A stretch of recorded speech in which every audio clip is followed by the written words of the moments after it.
नमस्कार साथियों, स्वागत है आपको अपने YouTube चैनल आरएस टेमड ऑफिशियल में। कैसे हैं आप लोग? आशा करता हूं आप लोग अच्छे होंगे। साथियों, बहुत सारे अभ्यर्थी के माध्यम से बार बार कमेंट आ रहा था कि आखिर सीटेट के सर्टिफिकेट की वेरिफिकेशन किस प्रकार से होती है, एक वीडियो सर हम लोग को उपलब्ध कर दें।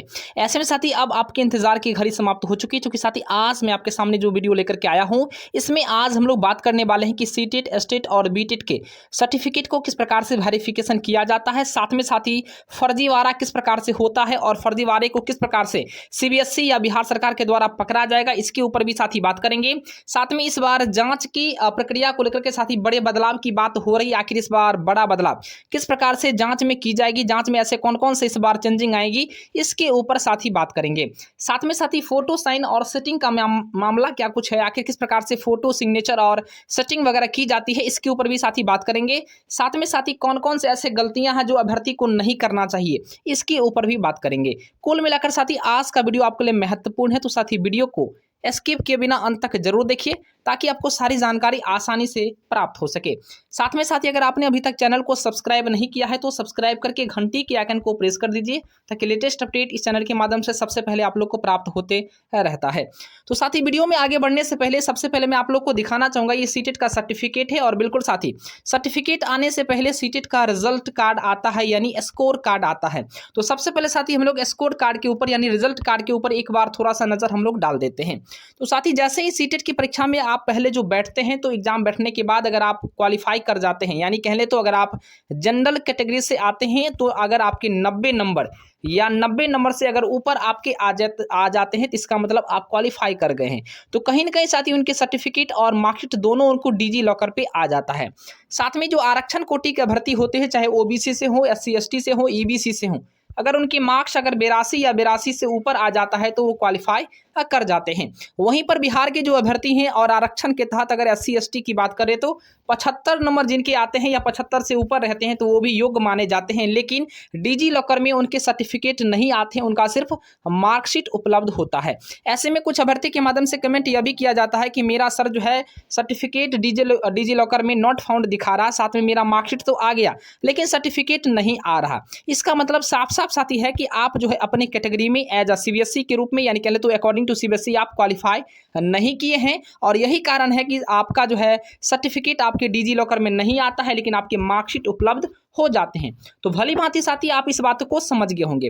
अब साथी बात कर लेते हैं कि आखिर सीटेट में किस प्रकार से धांधली की जाती है और किस प्रकार से वेरिफिकेशन किया जाता है। तो वेरिफिकेशन किस प्रकार से होती है, इसका साथी जीता जागता उदाहरण साथी मैं आपके सामने स्क्रीन पर लेकर के आया हूं। बिल्कुल साथी इसमें दिखाऊंगा मैं आपको, क्योंकि यह जो है बिहार सरकार के द्वारा वेरिफिकेशन करवाई गई है, और खास करके किस प्रकार से होता है, कैसे फर्जीवाड़ा का खुलासा होता है, पूरी अपडेट मैं आपको बताऊंगा। लेकिन इससे पहले साथी रिजल्ट कार्ड के ऊपर एक बार नजर डालते हैं और हम लोग सर्टिफिकेट के ऊपर नजर डालते हैं। रिजल्ट कार्ड में साथी देखिएगा फर्जीवाड़ा किस प्रकार से इस बार हुआ है, और बहुत सारे ऐसे अभ्यर्थी हैं जिन्होंने फर्जीवाड़ा का शिकार भी हुआ है। फिलहाल साथी CBSE के माध्यम से क्या कुछ बड़ा बदलाव हुआ है, इसके ऊपर भी बात करेंगे। अब देखिए साथी यहाँ पर एक अभ्यर्थी आपको दिख रहा होगा जिनके पेपर 1 में 118 मार्क्स है। जी हाँ दोस्तों, पेपर 1 में 118 मार्क्स हैं, और पेपर 2 की बात करें तो पेपर 2 में ओनली 4 मार्क्स है, सिर्फ 4 नंबर है। अब आप ही यहाँ पर सोच रहे होंगे कि आखिर पेपर 1 में 118 नंबर आ सकता है, तो पेपर 2 में आखिर सिर्फ 4 नंबर ही क्यों? क्या लग रहा है कि ये बिल्कुल जेन्युइन अभ्यर्थी था क्या? अगर जेन्युइन अभ्यर्थी होता और 118 नंबर का अगर इन्होंने प्रिपरेशन अगर अच्छे से किया होता, अच्छे मार्क्स इनके हैं भी पेपर 1 में, तो पेपर 2 में क्या ओनली 4 नंबर आता? बिल्कुल यह संभव नहीं है। इसका मतलब साफ साफ है कि इन्होंने फर्जीवाड़े का खास करके शिकार हुआ है, और कहीं न कहीं इन्हें साथी जो आसानी से पकड़ा भी जा सकता है। दूसरी बात साथी, दूसरा और एक उदाहरण मैं आपको दिखाना चाहूँगा, इसके बाद जो है हम लोग टॉपिक पर आ जाएंगे। तो फिलहाल साथी ऊपर में आप लोग को दिख रहा होगा कि पेपर 1 में 122 नंबर हैं और पेपर 2 में ओनली 45 नंबर है। सवाल साथी यहाँ पर भी उठता है कि आखिर इतना डिफरेंस कैसे? जी हाँ दोस्तों, इतना डिफरेंस कैसे? क्या सच में ये जेन्युइन कैंडिडेट है, या सिर्फ इन्होंने जो है साइबर हैक करके या कह ले या सेटिंग करा करके इन्होंने पास करने का प्रयास किया है?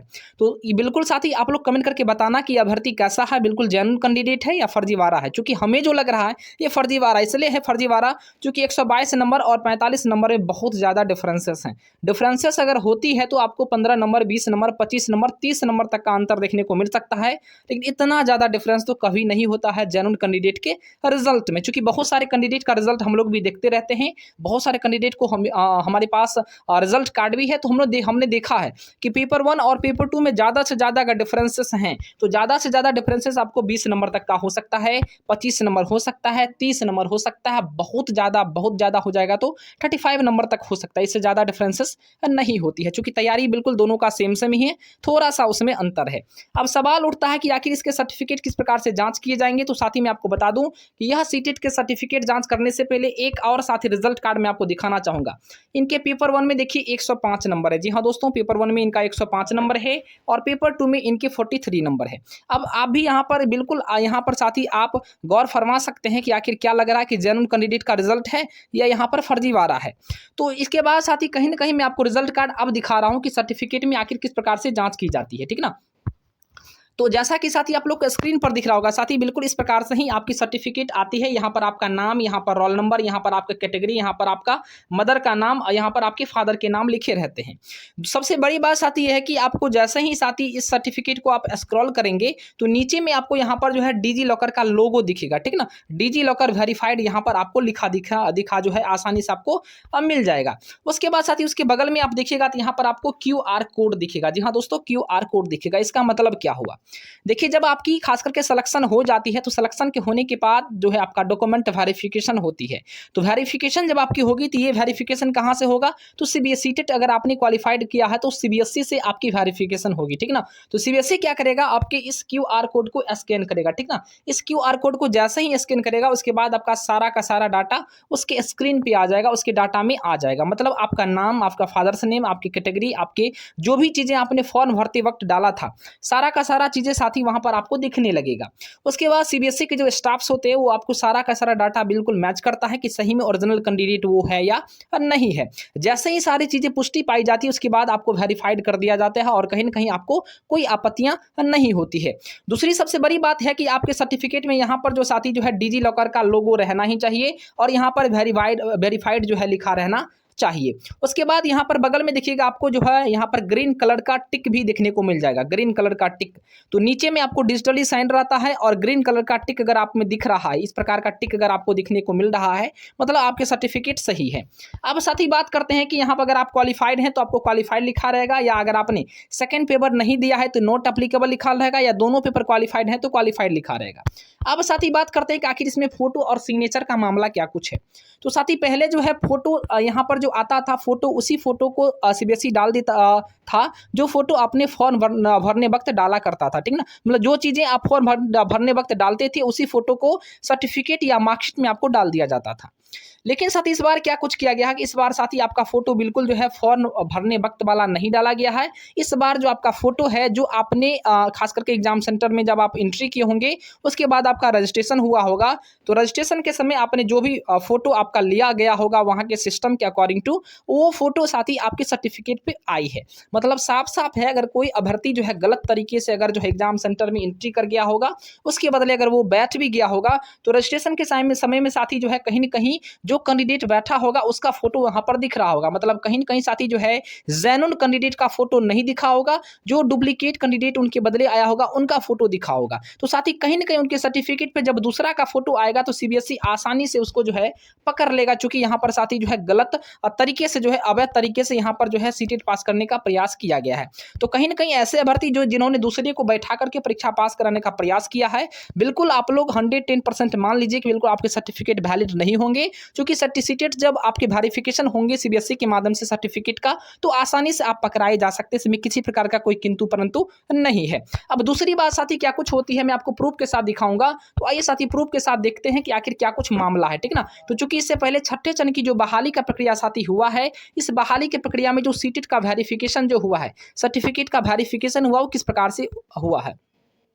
अब देखिए ऊपर में साथ ही आप लोग को लिखा यहाँ पर दिखा होगा कि सीटेट डिजी लॉकर में जांच में पाया गया है कि ये अवैध तरीके से सीटेट के सर्टिफिकेट को स्कैन किया गया। जी हाँ साथ ही यहाँ पर स्कैन करने का जो यहाँ पर खबरें आ रही है, मतलब कुछ अभ्यर्थी क्या करते हैं कि दूसरे के सर्टिफिकेट को लेकर के अपना नाम उसमें एडिट करवा लेते हैं। नाम क्या करवा लेते हैं? एडिट करवा लेते हैं, फादर से नेम मदर नेम एडिट करवा करके उसको बहाली की प्रक्रिया में यूज करते हैं। बिल्कुल साथ ही ऐसा कुछ होने वाला नहीं है। अगर आप एडिट कर लिए हैं तो बिल्कुल 110% आप मानिए आपका सर्टिफिकेट वैलिड नहीं होगा, क्योंकि यहाँ पर आपके सर्टिफिकेट को बिल्कुल जांच किया जाता है, ठीक है ना। तो बिल्कुल इस तरीके से अवैध होती है।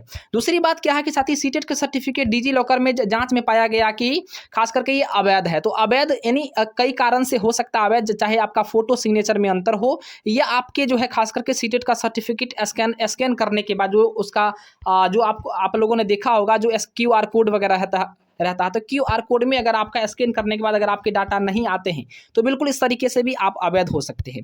दूसरी बात साथ ही क्या है कि फोटो में अंतर पाया जाता है। यहाँ पर देख लीजिए लिखा हुआ है कि फोटो में अंतर पाया जाता है। तो पहला रीजन क्या है कि अगर आपने साथी दूसरे को अगर बैठाया है, फोटो अगर आपका नहीं है तो आप वहाँ पर आसानी से पकड़ाए जा सकते हैं। दूसरा यह है कि अगर आपके फोटो सिग्नेचर में अंतर है तो भी आप पकड़ाए जा सकते हैं। तीसरा सबसे महत्वपूर्ण बात है कि अगर आपके फादर्स नेम, मदर्स नेम या आपके नाम में अगर परिवर्तन है तो आप आसानी से पकड़ाए जा सकते हैं। उसके बाद साथ ही सबसे बड़ी बात तो यह भी है कि सीटेट के सर्टिफिकेट इसमें इस बार जो है साथी बड़ा बदलाव किया गया है। तो फोटो अगर आपने एग्जाम दिया है और आपका ही फोटो है, नाम वगैरह अगर आपका सही है, QR कोड में सारा डिटेल्स अगर आपका सही है तो बिल्कुल आप वेरीफाइड हो जाइएगा। उसके बाद साथ ही एडिट, जिन अभ्यर्थियों ने अगर एडिट करवाया होगा तो बिल्कुल साथ ही उनका भी यहाँ पर वेरिफिकेशन होगा और वो आसानी से पकड़ाए जा सकते हैं। उसके बाद सबसे बड़ी बात यह होती है कि जिन्होंने हैकिंग किया, जी हाँ दोस्तों, हैकिंग किया है, सिस्टम को हैक करके परीक्षा को पास करने का प्रयास किया, उनका क्या होगा।